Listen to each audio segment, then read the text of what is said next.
Good morning, welcome back to my channel. Now today I want to talk to you about the term Sons of Liberty.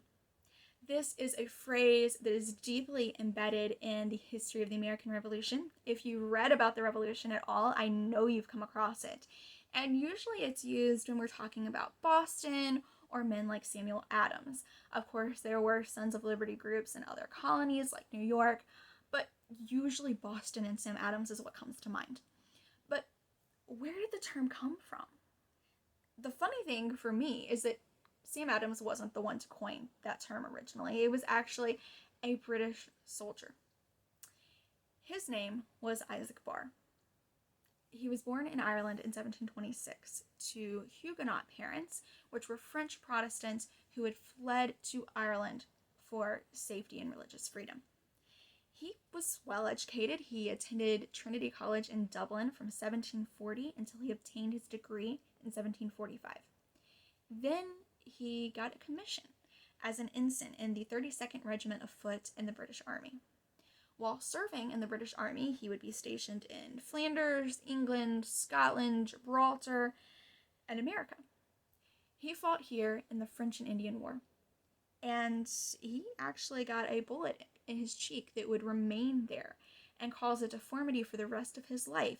That would be this constant reminder to his peers that he had served in America and he knew what he was talking about when he spoke of the American colonies. In December of 1761, he started on a different type of service. He entered the House of Commons in Parliament.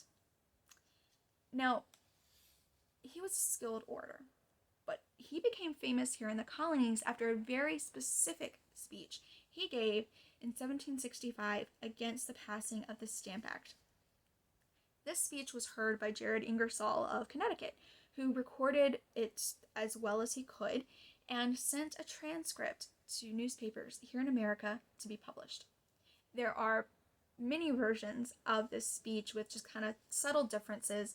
The one I'm going to share in this video today is the earliest version that I know of that was initially published in those papers.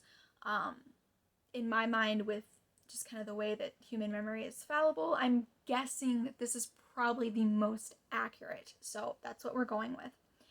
Now, Barr had been provoked by Townsend, who was speaking in favor of the Stamp Act, and said this of Americans, quote, "These children of our own planting, nourished by our indulgence until they are grown to a good degree of strength and opulence, and protected by our arms, will they grudge to contribute their mite to relieve us from the heavy load of national expense which we lie under?" End quote. Now, for context, coming out of the French and Indian War, Britain had a massive national debt to contend with because of the war expenses. It is a very common misconception to believe that the Stamp Act and other taxes that Parliament attempted were intended to pay off that debt. That's not the case. It's a misconception that even many historians include in their works. I'm always a little bit disappointed when I find a historian say that. Instead, the revenue from the Stamp Act was intended to offset not the debt, not pay on the debt, but just offset part of the expenses of keeping some regiments of the British Army here in the American colonies. Now, there is a whole other debate there as far as why they kept part of the British Army here, a debate about standing armies from our past. I'm not going to get into that right now because I've already covered it. I will put a link up here to the video I did on the Quartering Act of 1765, which delves into this, and if you're interested, I suggest you check out that video. Now, Isaac Barre took exception to the way Townsend referred to the Americans. After all, Barre had spent time in America. He knew us better than most of these other people in Parliament. And his response, well, Ingersoll describes Barre as having a stern voice and his eyes darting fire, so it must have been interesting to see. Isaac Barre said this, quote, "Children planted by your care? No. Your oppression planted them in America. They fled from your tyranny into a then uncultivated land where they were exposed to almost all the hardships to which human nature is liable, and, among others, to the savage cruelty of the enemy of the country, a people the most subtle, and I take it upon me to say, the most truly terrible of any people that ever inhabited any part of God's earth. And yet, actuated by principles of true English liberty, they met all these hardships with pleasure, compared with those they suffered in their own country from the hands of those that should have been their friends. They, nourished up by your indulgence, they grew by your neglect of them.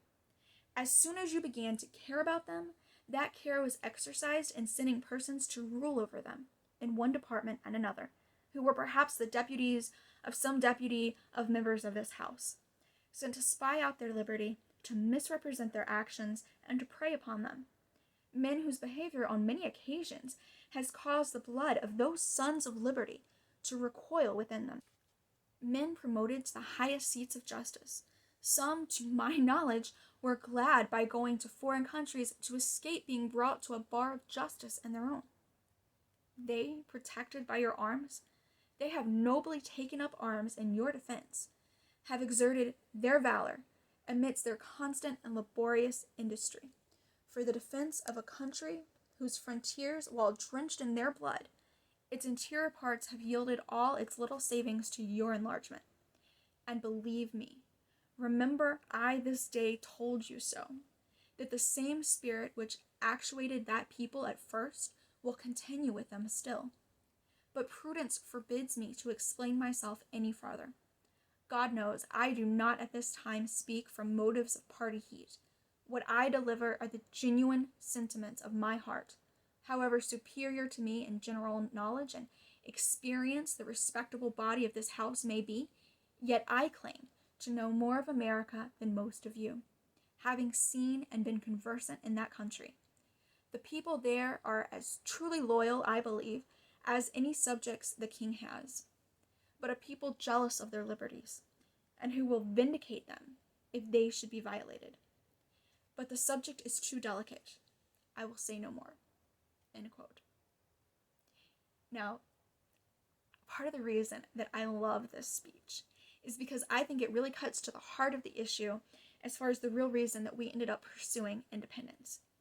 Yes, taxation without representation became the rallying call after the Stamp Act and the Intolerable Acts, but we weren't really getting taxed that much. If you look at the rate of taxation comparing the colonies to English citizens in England, we were actually being taxed less. So do I think that they fought an entire war over that taxation, lost lives over that taxation? Not in a vacuum, not that on its own.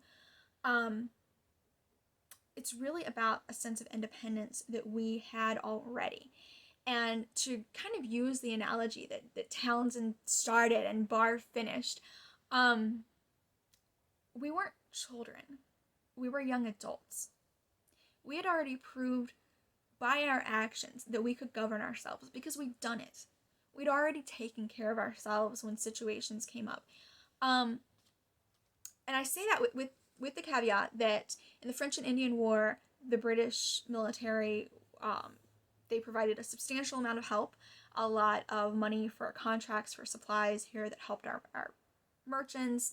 They sent men, various regiments from their army, so they helped. So, I definitely want to say that they helped in that war considerably. But if we're talking about just our history overall from, the settlement of Jamestown, most of what we achieved was achieved either by the people that lived here or by, relationships we had with maybe British merchants who were willing to fund things. It was not the government itself that had nurtured us the way Townsend wanted to claim.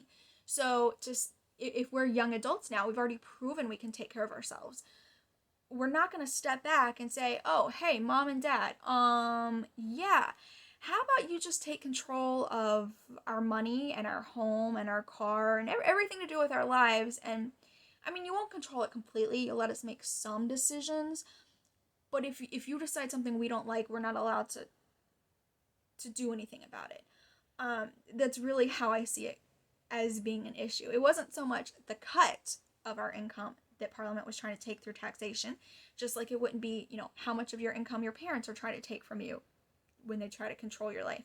It's the fact that You are an independent person. You know you can take care of yourself. And who is someone else to say that they're going to step in and make decisions for you now after you've already proven that? That's what I find interesting about this speech. And this is a speech that was very well known during the American Revolution. For a while after the fact, school children knew this speech. It's not discussed that much now.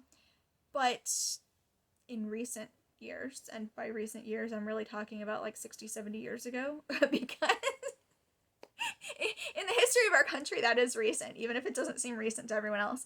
But since the American Revolution, there are things we know now that the average person then did not know. They didn't have that context, because we have documents from both sides that we can look at now that just, hindsight's 2020, right? So where this takes this incredible turn is with Thomas Hutchinson, a man who was born in Boston, involved in Massachusetts politics, including being a royal governor of Massachusetts, and he is known by history for being a loyalist. A loyalist whose house was destroyed by the Boston mob in the aftermath of, like the Boston Tea Party and everything that was going on there. And after the war, he would end up living in England because he couldn't live here anymore. He would write basically a memoir of kind of the events of the revolution from his perspective, where essentially he just felt that the colonists went about it the wrong way in dealing with their complaints. But according to Edmund and Helen Morgan in their work, The Stamp Act Crisis, which was published in the mid-1900s, I'll have it down in my bibliography if you want to take a look. But they published it, and it's kind of this landmark work in terms of understanding the history of our American Revolution. And they talk about the fact that it appears Hutchinson had written a manuscript defending the rights of English colonists in America. And it was rather similar to what men like James Otis wrote around the same time, defending our rights as Englishmen, and how, our rights shouldn't be trampled just because we didn't live in England proper. And when you compare James Otis's perception of our rights as Englishmen and Thomas Hutchinson's perception, they actually agreed. They disagreed on politics. They were opponents when it came to politics. But as far as an understanding of our rights, it appears that what Hutchinson wrote was basically the same thing. But Hutchinson never published this.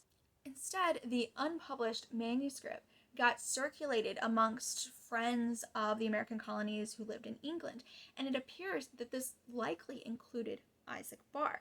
The reason is because there's a lot from his speech that seems eerily similar to what Hutchinson had written, and we know that others in Barr's circle had read Hutchinson's manuscript. So it appears that a lot of the inspiration for Barr's spirited defense of our liberties, our independence, and even, everything he said, except for the term Sons of Liberty, but everything else is inspired by not just his experiences living here during the French and Indian War, but what he had read of Hutchinson's defense of us, which is just, to me, quite ironic here. It does seem, as far as I can tell, that the term Sons of Liberty was coined by Barr himself. That is not from Hutchinson. That's something that Isaac Barre came up with for his speech specifically. But I think it's really important not just to remember Isaac Barre, where this term came from, but also remember that, there were people in England who attempted to speak on our behalf, even if they weren't the majority, and that we need to take a more nuanced view of loyalists in the colonies. I mean, not surprising that I would think that. I did a recent video on Mather Byles, who was a Boston loyalist. This is pretty par for the course with me, but it's just another reminder that things weren't black and white. They weren't clear cut. We can't say, oh, I support the Patriots, I don't support the Loyalists, or something like that, because what they differed on was not as fundamental as you think. What they differed on was more, well, what are you going to do about it? Where the Patriots were willing to declare independence and go to war, and the Loyalists felt that that was just a bridge too far. I think that's something important for us to remember And I hope you've enjoyed just, this dive into another aspect of our past. If you found it interesting, hit that like button below to help me out with the YouTube algorithms. And if you haven't yet, hit the subscribe button as well so that you see future videos I put out on early American history. Thank you so much for viewing. I will see you next time.